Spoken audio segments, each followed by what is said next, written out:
गोविंद शिल्प घेऊन येत आहे एकूण 80 ट्विन बंगलोचा भव्य दिव्य पंढरपुरातील एकमेव प्रकल्प। आमच्या प्रकल्पाची वैशिष्ट्ये मनाला शांती देणारं महादेवाचं मंदिर, मुख्य रस्ता सुमारे 30 फुटांचा, अंतर्गत रस्ता सुमारे 20 फुटांचा, ग्रामपंचायत योजनेचा प्रत्येक बंगलोजला स्वतंत्र नळ, सांडपाण्याची सुरक्षित विल्हेवाट, सर्व टाइल्स ग्लॉसी आणि नामांकित कंपनीच्या, सर्व स्टेअर, खिडक्या, चौकटी सुपर ब्लॅक ग्रेनाइट, दोन्ही अटॅच बाथरूम पूर्णपणे टाइल्स, पंतप्रधान हर घर नल योजना पूर्णत्वाकडे, bathroom, basin, kitchen, CP fittings हे जगवार कंपनीचे, स्टील वर्क पूर्णपणे जिंदाल कंपनीचे, 1000 लिटर पाण्याची टाकी, 150 लिटर सोलर वॉटर हीटर सोबत वॉटर प्युरिफायर, प्रत्येक बंगलोजला स्वतंत्र पार्किंग, दर्शनीय भाग पूर्णपणे डॅटो टाइल्स, टाटा प्रवेश कंपनीचे आकर्षक भक्कम दरवाजा, फुटी उंचीचे सुरक्षित कंपाऊंड। मग विचार काय करताय? गोविंद शिल्प, पत्ता गट नंबर 95, हॉटेल अंगण शेजारी, टाकळी रोड, पंढरपूर। ताज्या घडामोडी पाहण्यासाठी आमच्या YouTube चॅनलवरील PVR म्हणजेच पंढरी वार्ता या न्यूजला सबस्क्राइब करा आणि शेजारील बेल आयकॉनवर क्लिक करा।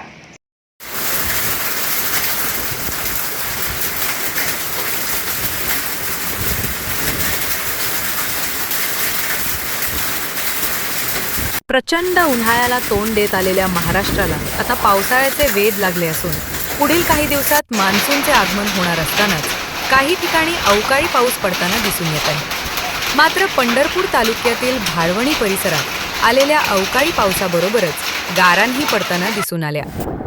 मुसळधार पाऊस आणि त्याबरोबरच मोठ्या प्रमाणात गारा पडू लागल्याचं चित्र पाहावयास मिळाले।